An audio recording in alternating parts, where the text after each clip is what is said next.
Otra de las preguntas se la hace el señor Richard Manrique. Revocatorio y elecciones no son una formalidad para la expresión de la soberanía. ¿Cuál es la diferencia real? Le pregunta. En un caso se trata de una elección para quien va a ocupar la jefatura del Estado, la presidencia de la República, la comandancia o comandante en jefe de la Fuerza Armada Nacional, entre otras muchas atribuciones y competencias presidenciales, y donde hay normalmente una competencia o pugnacidad entre una pluralidad de candidatos o de pensamientos o de ideologías o de partidos. En este caso no. En este caso de lo que se trata es de revocar a ese jefe de Estado, de revocar a ese comandante en jefe, pero en una votación única. No es que se escoge entre diversas opciones, entre diversas candidaturas, sino que el acto revocatorio, su naturaleza, objeto y propósito, es totalmente diferente al acto de elección de un magistrado, sea a nivel nacional, regional o local. Son dos realidades jurídicas, constitucionales y políticas totalmente diferentes. Otra de las preguntas se la hace el señor Marco Antonio Bandes. Establecer el número de máquinas en base al 20% exigido y no en base al padrón electoral no es limitar el derecho de los electores. ¿Qué le puede responder? Yo no conozco bien la parte técnica, yo hubiera preferido más máquinas y más facilidad. Todo lo que facilitara la expresión de la voluntad popular sin violar el orden constitucional debe ser viabilizado. Esa es la posición personal. Ahora, la técnica yo no la conozco, no sé cuál es la razón por la que hay tantas máquinas o menos o más máquinas. Mi filosofía sobre eso sería siempre viabilizar y colocar las máquinas lo más cercano a los ciudadanos. Otro de los tweets se lo escribe el señor que tiene su cuenta, se firma como Basta de Petróleo. Señor Escarrá, ¿cómo alegar Estado federal cuando en 18 años se ha afianzado el centralismo y destruido a la descentralización? ¿Qué le puede responder?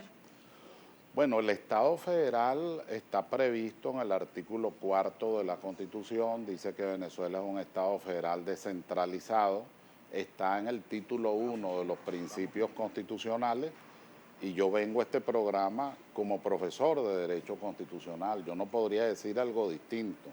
Yo creo en el Estado federal, ciertamente sí creo que no se ha desarrollado en su plenitud. Nosotros redactamos o contribuimos a redactar, perdón, el Consejo Federal de Gobierno, la transferencia de competencia a las localidades, a las comunidades, y creo que ahora es cuando eso debe desarrollarse, porque no ha sido desarrollado a plenitud. Con este Twitter finalizamos la participación, la interacción de nuestra audiencia y le corresponde a la cuenta Vamos Vino Tinto. Tenemos la misma constitución, el mismo reglamento del referéndum. ¿Por qué hacerlo diferente al revocatorio de Chávez? En el caso del revocatorio de Chávez, frente al cual yo incluso hice aquí en este mismo canal críticas muy fuertes a aquel procedimiento, e incluso hice críticas a la manera como al final el Tribunal Supremo de Justicia intentó encuadrar el revocatorio, entre otras razones porque colocó a plebiscitar el sí y el no, y eso no lo dice la Constitución, y bueno, eso debe estar aquí grabado en alguna parte. Yo fui un crítico de aquel proceso, pero de la misma manera debo reconocer que el presidente Chávez, ustedes son muy jóvenes y quizás no lo recordarán, el presidente Chávez, a pesar del tema de las firmas planas, de algunas irregularidades, muchas de ellas muy serias, entendió que había que ir al referéndum. Y yo recuerdo el discurso que dio en cadena nacional diciendo no sigamos con requisitos, no sigamos con más revisiones, vamos ya al referéndum, vamos ya a contarnos.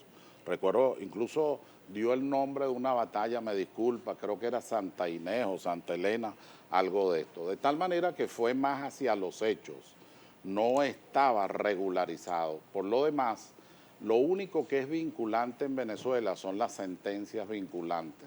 Nosotros no pertenecemos a los sistemas jurídicos, el modelo de Inglaterra, el llamado common law, donde el precedente, la costumbre, tiene un valor fundamental. Entre nosotros no, salvo las sentencias vinculantes que sí obligan. Del resto, incluso en materia jurisdiccional y de decisiones, el mismo juez puede opinar hoy una cosa y mañana otra, sobre hechos más o menos similares.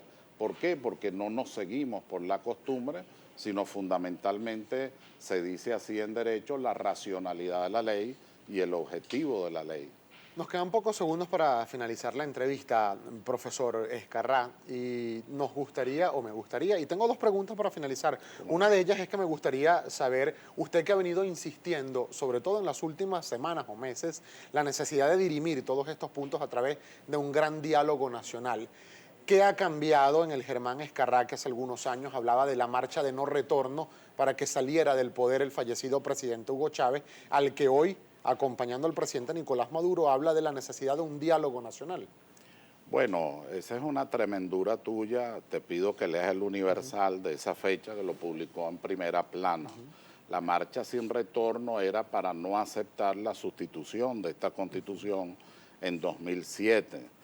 Cuando se hace la propuesta se hace no para reformarla, es para sustituirla. De la reforma que propuso el presidente. Sí, y yo fui a recorrer a todo el país y todos los medios de comunicación social en defensa de esta Constitución. Yo en ningún momento me refería a salida o no salida de Chávez en la marcha sin retorno. En el Universal, te pido leerlo, aparece en primera plana que es la marcha sin retorno, cómo se refería a la defensa de la Constitución y bueno, lo que finalmente ocurrió. Así sean 5 o 10 votos, yo creo haber contribuido a que aquella reforma o idea de sustituir esta Constitución no ocurriera. Así sean 5 votos, pero recorrí el país y convoqué a una marcha sin retorno. ¿La consideraba inconveniente para el país? Bueno, inconveniente, ojalá la palabra fuera inconveniente. Ahí hay elementos que de ninguna manera, porque afectaban la propia estructura del texto constitucional. Entonces, si era así, había que ir al poder constituyente. Si usted me dice que por el Estado Social y Democrático de Derecho y de Justicia, artículo 2, usted lo va a sustituir por el modelo socialista, usted tiene que ir a una asamblea constituyente. Usted lo puede manejar en el discurso político, pero usted a mí no me puede decir que en estas 350 normas, la norma final y derogatoria y las 18 transitorias, aparece la palabra socialismo. ¿Y no cree que eso se ha venido aplicando después de esto? Eso es un discurso. Yo estoy hablando desde la norma constitucional y de la Constitución que contribuye a redactar y que yo defiendo, sin afirmar que ella es absolutamente perfecta. No he dicho eso. Toda obra humana es perfectible, hay cosas, bueno, las estamos viendo, que hay que mejorar, pero es una extraordinaria Constitución, muy humanista, muy democrática y muy colocada en la avanzada del derecho constitucional comparado. Ahora, para despedirnos, profesor Ezcarrá, porque nuestra compañera Beatriz Lugo también tiene mucha información que ofrecernos en esto, si es posible una respuesta precisa. El doctor Isaías Rodríguez habló de que en Venezuela hay un régimen semipresidencialista y que todo el poder recae en la sala constitucional del Tribunal Supremo de Justicia. ¿Usted coincidiría con esa aseveración? Coincido con la primera parte que lo dice el preámbulo. En realidad no es una... Bueno, Isaías lo reproduce. Pero eso está en el preámbulo de la Constitución, pero también está en la exposición de motivos con más claridad. Es un sistema semipresidencial, pero no recae en la sala constitucional. Artículo 5 de la Constitución, recae en la voluntad popular, en la soberanía popular, que es intransferible. Desde el mismo momento en que hablamos de soberanía popular como fuente de legitimidad de la Constitución y de todo el sistema político, es allí donde recaen todas las acciones y es el fundamento de todas las instituciones. Quizás por eso la frase de Abraham Lincoln en Gettysburg es tan importante cuando él se refería a aquellos muertos y dijo, ojalá que el sacrificio de estos muertos no permita que desaparezca de la faz de la tierra el gobierno la democracia, el gobierno del pueblo, por el pueblo y para el pueblo. Muchísimas gracias, Gracias, profesor Iker. Escarrá, por haber Gracias. tenido la gentileza de Gracias. compartir estos minutos con nosotros. Un gusto para todo el equipo de Primera Página que haya compartido estos minutos acá en Globovisión. 7:43 minutos de la mañana.